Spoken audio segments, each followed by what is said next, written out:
Дамир Шәңгәрәевнең Чайка фермер хуҗалыгы территориясында тиздән заманча технологияларга нигезләнгән элеватор сафка басачак. 4000 тонна ашлык сыйдырышлы 2 склад, киптерү җайланмасы һәм катнаш азык җитештерүче завод төзелә биредә. Полноценный комбикорма ясаячакбыз.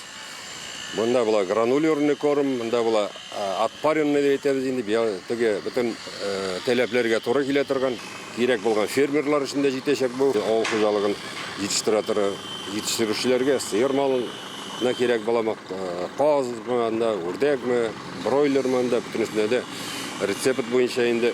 Булачак төзелеш мәйданчыгына беренче казыкны кагарга килгән район башлыгы Альберт Хуҗин фермерның эшчәнлегеннән канәгать һәм киләчәккә зур өметләр баглый.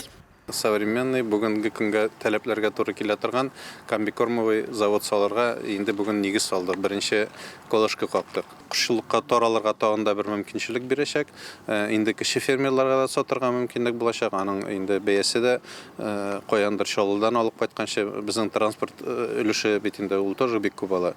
Шуңа күрә бу инде безнең кушчылык тармагына үсешергә тагында бик зур этәргеч бирер дип ышанып торабыз. Завод төзелешенә 120 миллион сум инвестиция кертелер дип планлаштырыла.